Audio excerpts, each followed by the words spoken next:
तो हेलो दोस्तों, मैं विशेष गोयल आप सभी का हार्दिक हार्दिक स्वागत करता हूं मेरे YouTube channel success computer institute में।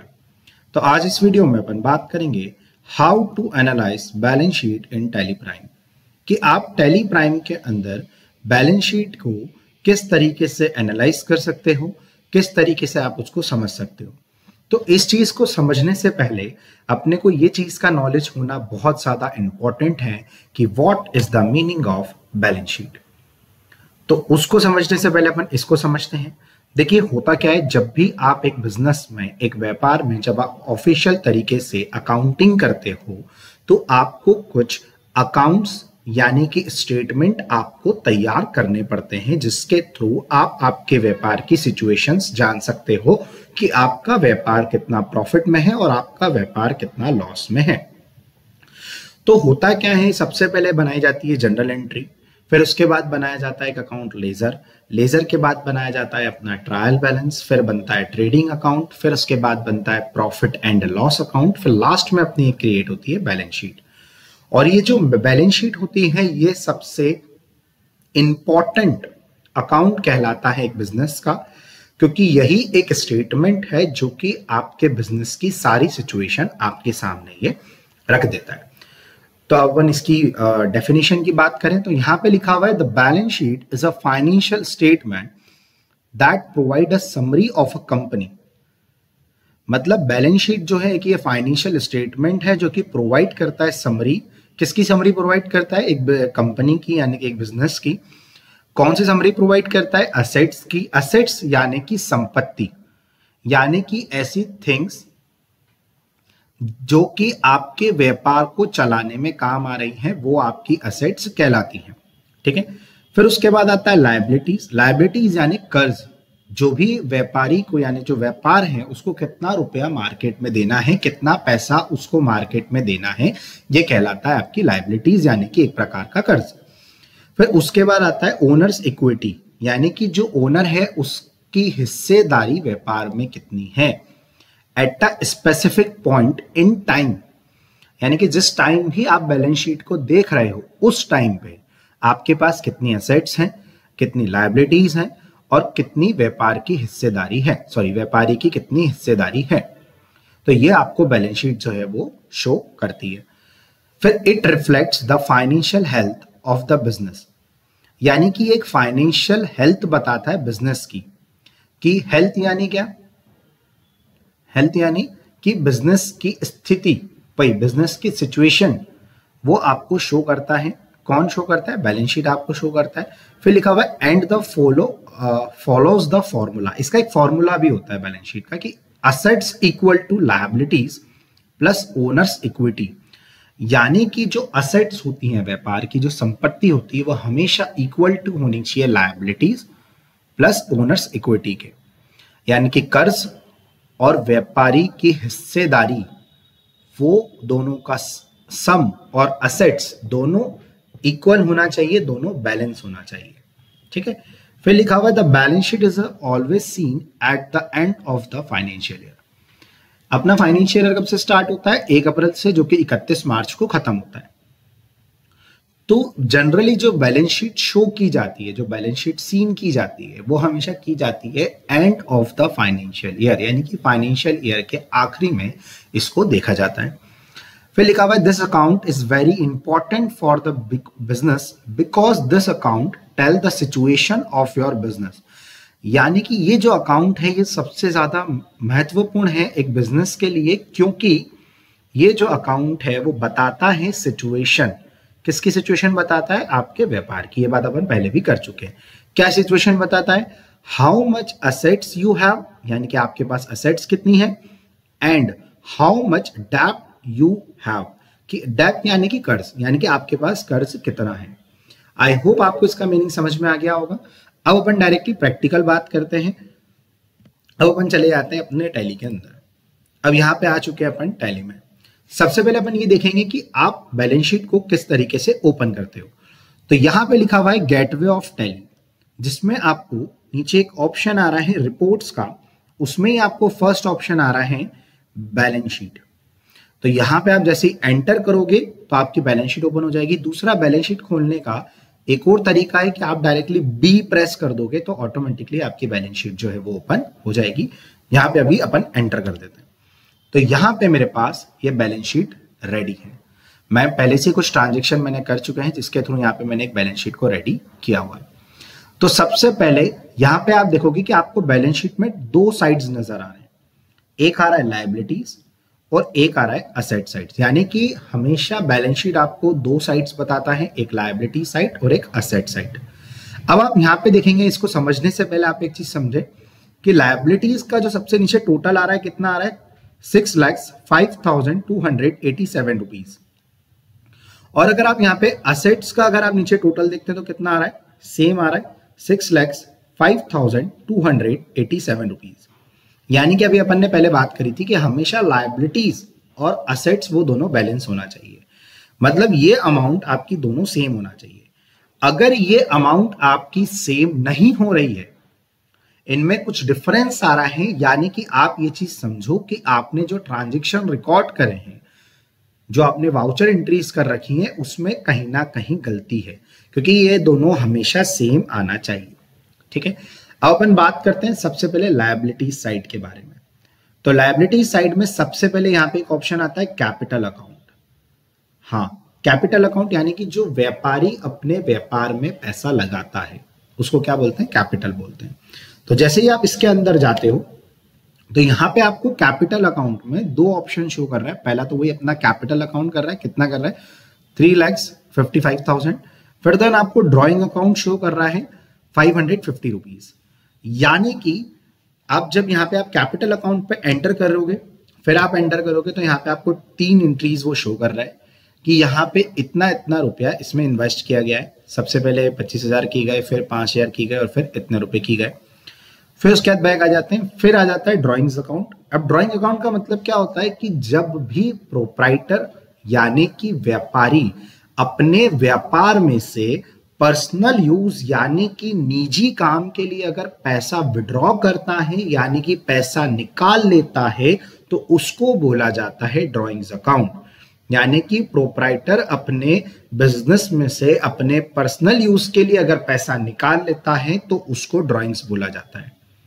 ठीक है, तो आपकी यहाँ पे टोटल कैपिटल व्यापारी ने कितनी इन्वेस्ट करी है, यहाँ पे व्यापारी ने टोटल कैपिटल इन्वेस्ट करी है 3,55,000, जिसमें से ड्राइंग अकाउंट यानी कि व्यापारी ने 550 रुपीज विड्रॉ कर लिए हैं।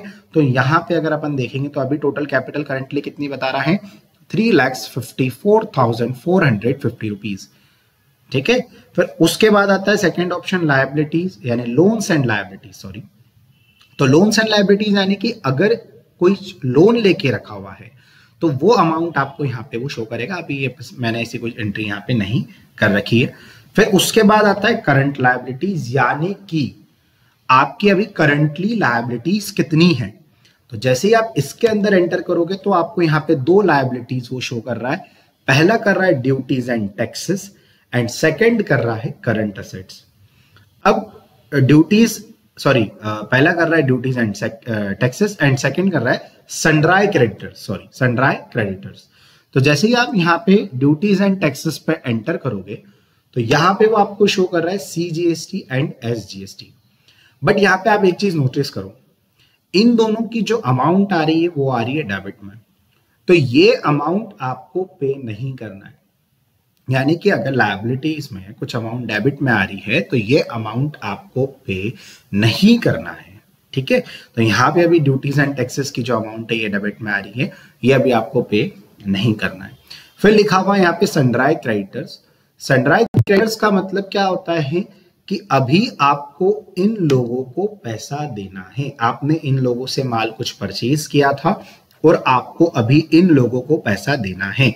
जैसे कि अभी आपको अभय लिमिटेड को इतने रुपए देने हैं, डीजे सिस्टम को इतने रुपए देने हैं, मॉडर्न कंप्यूटर्स को, सूरज को, विजय को, अभी आपको इन लोगों को इतना पैसा देना है। तो ये अभी आपकी लायबिलिटीज है। तो यहाँ पे कहाँ पे शो कर रहा है, ये आपको लायबिलिटीज वाले सेक्शन में आपको यहाँ पे ये शो कर रहा है।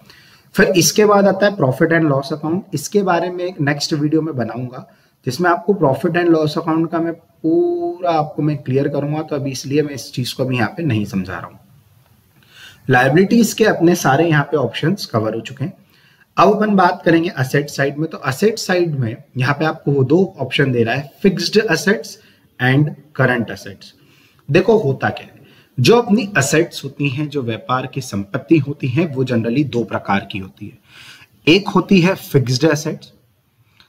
फिक्स्ड असेट्स यानी कि जिनका जीवन 1 साल है या फिर 1 साल के ऊपर है, 2 साल 3 साल, जिनकी जो लाइफ है, उन असेट्स की जो लाइफ है वो 1 साल से ऊपर तक है।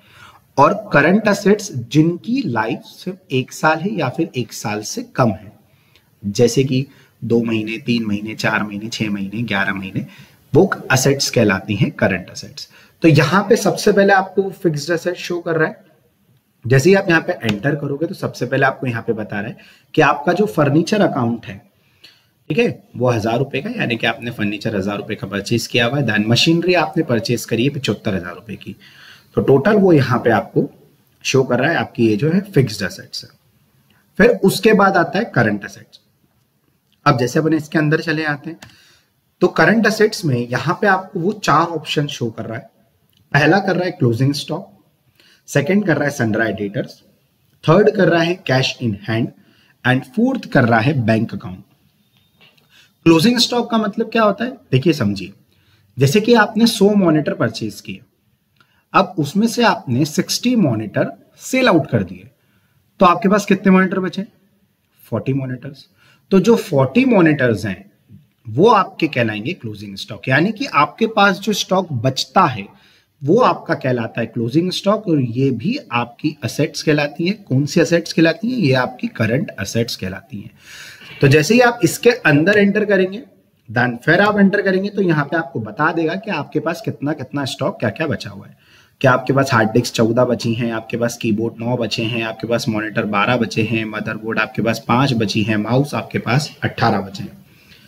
अब अगर आप पर्टिकुलर किसी एक स्टॉक को देखना चाहते हैं, आप इसके अंदर भी एंटर कर दीजिए। जैसे मैं हार्ड डिस्क के अंदर एंटर कर रहा हूँ, फिर देन मैं एंटर कर रहा हूँ, तो यहाँ पे आपको हार्ड डिस्क की पूरी स्टॉक आइटम जो अपना हार्ड डिस्क है उसका पूरा यहाँ पे आपको एनालाइज आ गया कि सबसे पहले जो कैश है, सॉरी आपने कैश परचेज किया था, इनवर्ड हुआ था आपके पास 5, जिसमें से फिर मॉडर्न कंप्यूटर से आपने 8 परचेज करे थे, फिर आउटवर्ड होगा उसमें से 3, फिर उसके बाद 1 ही आपके पास वापस आ गया। तो इस तरीके से आप इसको एनालाइज कर सकते हो। अब आ जाते हैं बैक में। आई होप आपको ये वीडियो समझ में आ रही होगी। देन सेकेंड आता है सनड्राई डेटर्स। सनड्राई डेटर्स यानी कि जैसे अपन इसके अंदर एंटर करते हैं, तो सनड्राई डेटर्स का मतलब ये होता है कि अभी आपको इन लोगों से पैसा लेना है। देखिए होता क्या है, जब आप माल परचेज कर रहे हो और आपको उन लोगों को पैसा देना है, तो वो कहलाते हैं आपके सनड्राई क्रेडिटर्स। जब आप किसी को माल सेल आउट करते हो, जब आप किसी को माल बेचते हो और जब आपको उन लोगों से पैसा लेना होता है, तो वो कहलाते हैं आपके सनड्राई डेटर्स। तो अभी आपको अक्षय इन्फो से इतने रुपए लेने हैं, गणेश से अभी आपको इतने रुपए लेने हैं, जय से अभी आपको इतने पैसे लेने हैं, यानी कि ये आपके सनड्राई डेटर्स कहलाते हैं। और ये सनड्राई डेटर्स भी आपकी करंट असेट्स कहलाती हैं, क्योंकि अभी आपको इन लोगों से पैसा लेना है। पर्टिकुलर इसमें भी आप एंटर करोगे, फिर आप एंटर करो, तो यहाँ पे भी आपको जो भी अक्षय इन्फो के थ्रू जितनी भी एंट्रीज हुई होगी वो सारी आपको यहाँ पे वो शो कर देगा। ठीक है, फिर देन बैक आ जाते हैं। फिर अब आपको बता रहा है कैश इन हैंड, यानी कि अभी आपके पास इतना कैश रखा हुआ है, और ये भी आपकी करंट असेट्स कहलाती हैं। अब आप जैसे ही आप इसके अंदर एंटर करेंगे, देन फिर आप एंटर करेंगे, फिर आप एंटर करेंगे, तो यहाँ पे आप देखोगे आपको पूरा कैश के लेजर का स्टेटमेंट आपको यहाँ पे तैयार हो चुका है कि यहाँ पे आपने जो कैपिटल अकाउंट थी, यानी कि जो पैसा आया था, सबसे पहले कैश आया था 25,000 का, जिसमें से SBI बैंक अकाउंट में 5,000 रुपए डिपॉजिट किए गए। फिर परचेज किया गया माल 10,000 रुपए का कैश में, फिर उसके बाद सेल्स किया गया माल 15,000 का कैश में, तो 15,000 रुपए आ गए। फिर 4,000 रुपए का अश्विन को पेमेंट कर दिया, फिर विक्रम से अपने को 6,000 रुपए का पैसा आ गया। तो इस तरीके से यहाँ पे आपको पूरा शो कर रहा है। डेबिट साइड में जो अमाउंट लिखी है, यानी कि ये अमाउंट आपके पास आई है, ये कैश आपके पास आया है, और क्रेडिट साइड में जो अमाउंट लिखी है, ये कैश अभी आपके पास से गया है। तो टोटल आपके पास कैश आया है 3,98,448 रुपीज, जिसमें से 1,06,570 रुपीज चले गए हैं। तो आपके पास करंटली अभी कैश कितना रिमेनिंग बचा है? 2,91,878 रुपीज आपके पास यहाँ पे बचे। तो यहाँ पे आप इस तरीके को इसको एनालाइज कर सकते हो। फिर बैक आ जाते हैं। फिर उसके बाद आ जाता है अपने पास बैंक अकाउंट। अब आप जैसे बैंक अकाउंट के देखोगे तो यहाँ पे आपको बता रहा है कि आपके पास बैंक अकाउंट में पैसा है 150 रुपए, तो 150 रुपए भी आपकी क्या कहला रही है अभी, करंट असेट्स। अब जैसे ही आप इसके अंदर एंटर करोगे, सेम जिस तरीके से कैश का बता रहा था वैसे ही आपको यहाँ पे बैंक का बताएगा। फिर आप इसके अंदर एंटर करोगे, फिर आप इसके अंदर एंटर करोगे तो यहाँ पे वही सेम आ गया कि भैया आपने जो कैश है पहले डिपॉजिट किया था 5,000 रुपए, जिसमें से आपने 3,000 रुपए सूरज को पे कर दिए हैं। फिर आपने कैश डिपॉजिट किया 5,000 रुपए का, फिर आपने 5,000 रुपए बैंक से पेमेंट हो गया है, सैलरी पेमेंट हो गया है। फिर उसके बाद यहाँ पे 3,000 रुपए का पैसा आपने विड्रॉ किया है। फिर 1,000 रुपए आपने बैंक में डिपॉजिट करे हैं। फिर 50 रुपए आपको जय से आए हैं। फिर 300 रुपए जय से आए हैं। फिर आपको कैश आपने डिपॉजिट किया 300 रुपए का, फिर उसमें से ड्रॉइंग्स चले गई 500 रुपए की कैश के चेक के थ्रू यानी बैंक के थ्रू। तो यहाँ पे आप देखोगे कुल टोटल आपके पास बैंक में पैसा आया था 11,650 रुपीज, जिसमें से 11,500 रुपीज आपके जा चुके हैं। तो आपके पास कितना रिमेनिंग अमाउंट बचा 150। तो यहाँ पे आप इस तरीके से इसको बैंक को भी आप यहाँ पे एनालाइज कर सकते हो। ठीक है, तो ये हो जाती है आपकी करंट असेट्स। तो इस तरीके से आप आपकी पूरी बैलेंस शीट को एनालाइज कर सकते हो और आपकी बैलेंस शीट आपको पूरा शो कर सकती है कि भैया आपने अभी व्यापारी ने इसमें कितना पैसा लगाया था, कितनी कैपिटल लगाई थी इसमें, फिर उसके बाद आपकी लायबिलिटीज कितनी है, आपको कितने लोगों को पैसा देना है, उसके बाद आपके पास अभी फिक्स्ड असेट्स कितनी है, आपके पास करंट असेट्स कितनी है। ये सारी चीजें आपको यहाँ पे बैलेंस शीट शो करता है।